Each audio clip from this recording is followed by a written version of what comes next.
at war. Hezbollah chief Hassan Nasrallah speaks for the first time since thousands of his fighters were injured by exploding devices. Israel lays out a new proposal for Hamas, all of the hostages in return for the safe passage out of Gaza of all the Hamas leadership.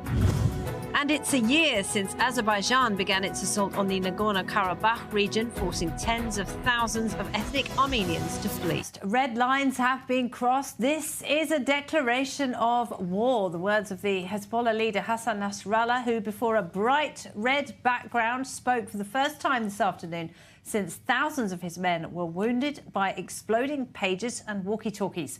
Nasrallah admitted his organisation had taken a major hit and he vowed to take revenge. Take a listen. I am telling Netanyahu and Gallant and the army of the enemy and its entity, you won't be able to bring the residents of the north back.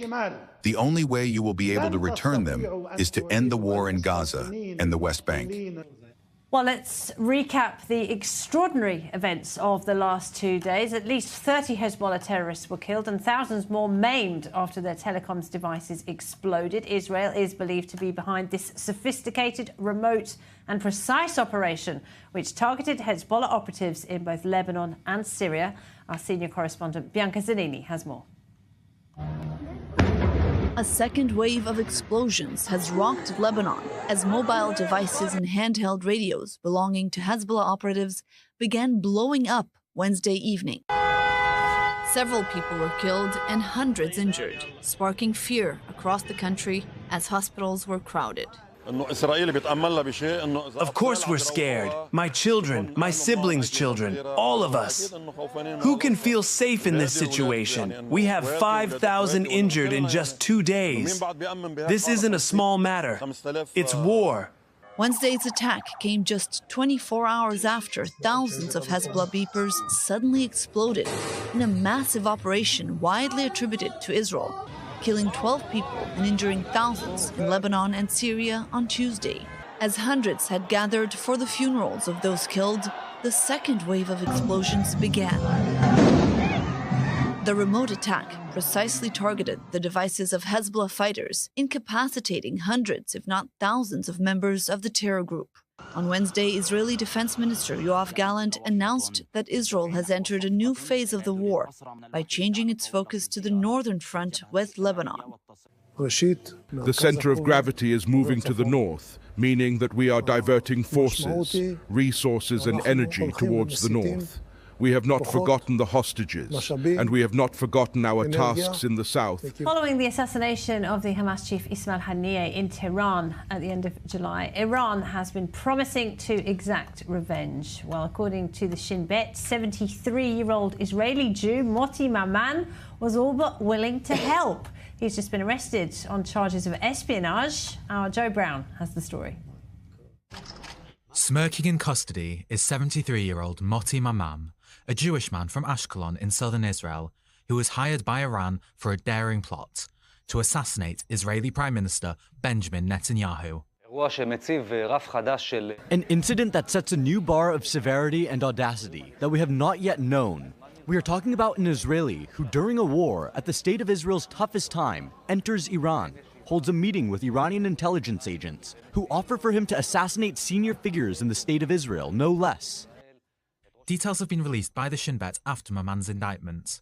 He had previous business dealings in Turkey, and in April, 2 Turkish businessmen named Andrei Farouk Aslan and Junaid Aslan found guilty of trying to hack into President Trump's campaign material as well. How are they managing to do this? They're learning from Russia. They're learning from Russia. They're learning that there's been increased cooperation between Iranians and Russian intelligence, especially since the start of the Ukraine war. I think it is safe to assume, I'm saying that because I don't have any evidence, but I think it's safe to assume that there's a lot of training going on between them, and the Iranians are doing what the Russians have been doing to America on a smaller scale. I think just as the Russians try to deepen and to accentuate the gap in America between conservatives and liberals, they're trying to do it in Israel. And they recruited another Israeli via Telegram, and they offered to pay in Bitcoin to go and post anti-government and pro-government messages in parts of Tel Aviv in order to deepen the chasm that we have in this country. Look, Laura, we're in war here. These are things, of course, we don't like, but that's going to happen because we... Now, Israel has a new proposal for Hamas, safe passage out of the Gaza Strip for all the group's leadership in exchange for all 101 hostages. The deal, which has the support of the Hostage Family Forum, would also grant the release of an unspecified number of Palestinian prisoners. Our Lynn Plachmeyer has this report. An Israeli official has confirmed an emerging report about a new outline for a hostage deal. In this deal, all hostages will be released at the same time in exchange for the end of the fighting in Gaza, plus the safe passage of Yahya Sinwar and his associates out of the Strip. Furthermore, the new ceasefire deal would see the release of Palestinian prisoners jailed in Israel, demilitarization of the Gaza Strip, and a new system of governance. The Hostages and Missing Families Forum expressed its full support for this plan in a statement, saying, "We welcome Netanyahu's new outline, a one-shot deal and the end of the fighting." It's a year since Azerbaijan began what it called an anti-terrorism operation in the breakaway region of Nagorno-Karabakh. But for many Armenians, it was nothing short of ethnic cleansing. After a 9-month blockade on the territory that Armenians consider their ancestral homeland, 120,000 ethnic Armenians had to flee.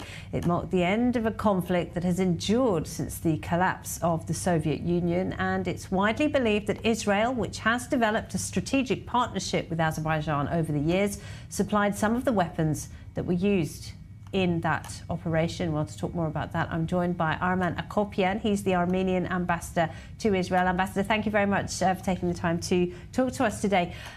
First of all, tell me, what is the situation for the 130,000 ethnic Armenians who had to leave behind everything in Nagorno-Karabakh a year ago today?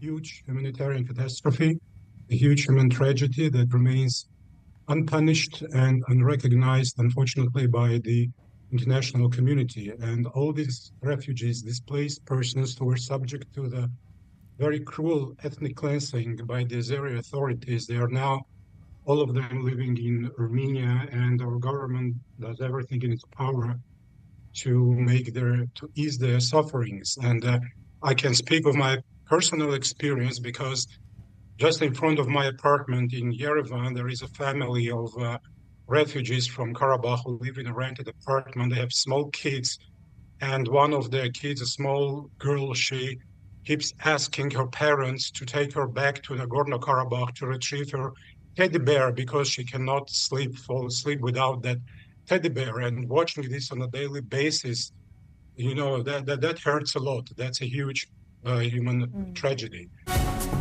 Hassan Nasrallah vows Hezbollah will retaliate for the devastating mobile device explosions that he calls a declaration of war by Israel, as the fire from Lebanon claims the lives of 2 IDF soldiers. We'll have the latest.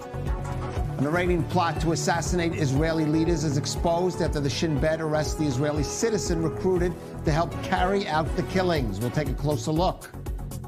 A new proposal to reach a final hostage release for Gaza ceasefire takes shape as U.S. Secretary of State Antony Blinken seeks Egypt's help to finally seal a deal. We'll break it down.